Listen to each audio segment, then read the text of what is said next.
Right here, yes, sir. Howard Ullman, full condolences for the troops killed. Do the Ukrainians are talking about providing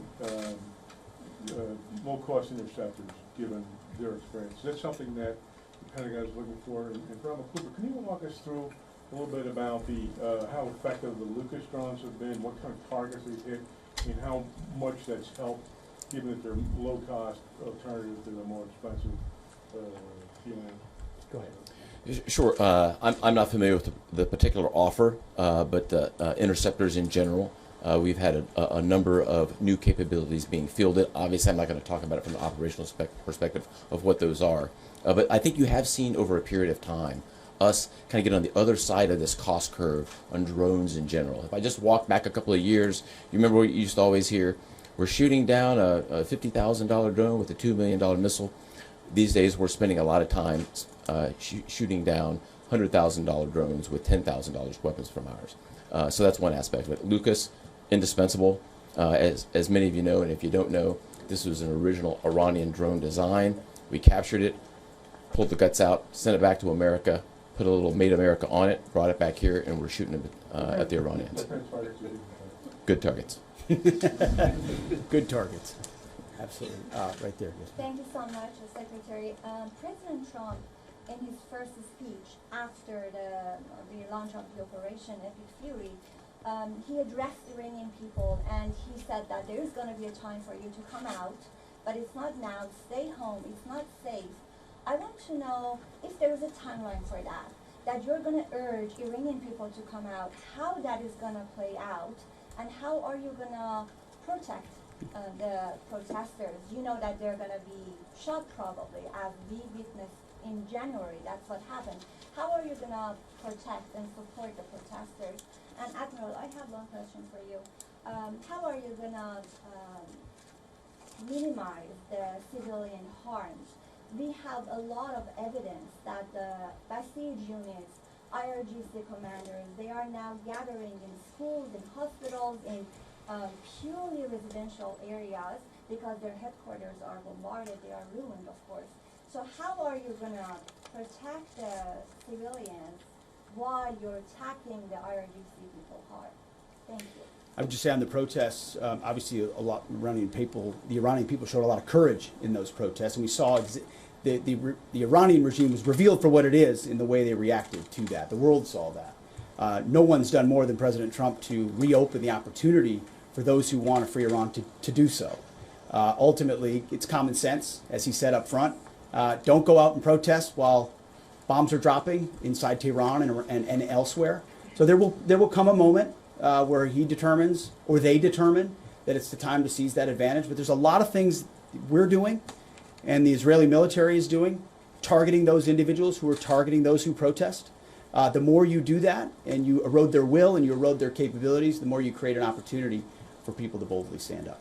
Yeah, I would just reinforce the point. We're targeting the people. We're targeting the headquarters and the people who are targeting the protesters, first and foremost. I'd also just double down on the president's comments that he previously made to the people.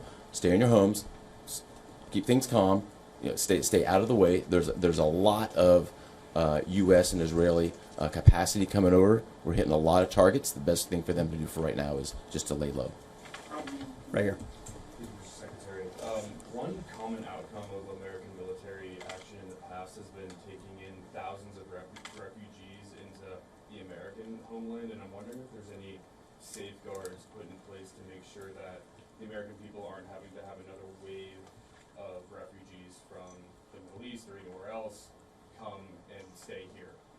I think it's safe to say there's no plan for a wave of new Middle Eastern refugees to the United States of America. I think, as the president has pointed out for a long time, there are a lot of countries in the region who would be capable of providing that kind of support if need be, but that's certainly not something we're planning on.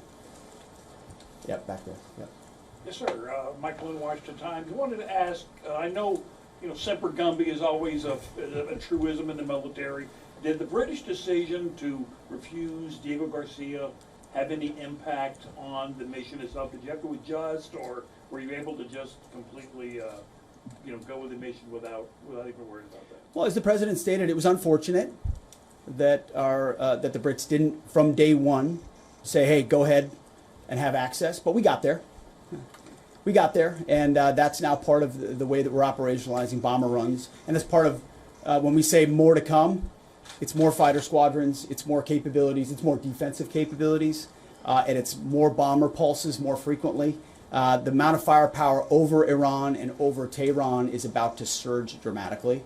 And part of it is that we're going to have even more basing. And it's not just the UK. We've had other friends step up, and we're grateful for that. Maybe one more right here. Yeah, the Azeri president earlier today basically authorized his Minister of Defense to begin preparing troops for some type of retaliatory action after the airport strike. Has the Department of War and CENTCOM been working on deconflicting with the Azeri if they were to move in or attempt something in retaliation? I'm sure there are plans, and I'll let the Admiral speak to that. But that does allow me to kind of address this idea that the war might be expanding, or there's chaos, and nothing could be further from the truth. If anything, what Iran is doing by targeting allied countries that would otherwise want to stay out of this, they've actually pulled them into the American orbit.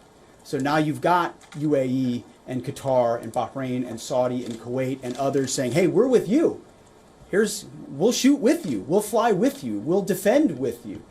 We'll allow you more basing and other opportunities, a lot of which we can't talk about and won't talk about. But it's actually firming up the unity of the resistance in order to focus exactly where we need to. So this idea that it's expanding or going, no, it's actually simplifying in a number of ways exactly what we need to achieve and how we'll achieve it. I don't know if you anything I to add won't, to that. I won't get out of ahead of policy in terms of what we might do. What I will point out is this is now the 12th country that Iran has attacked. 12 countries, and it goes right back to the Secretary's point.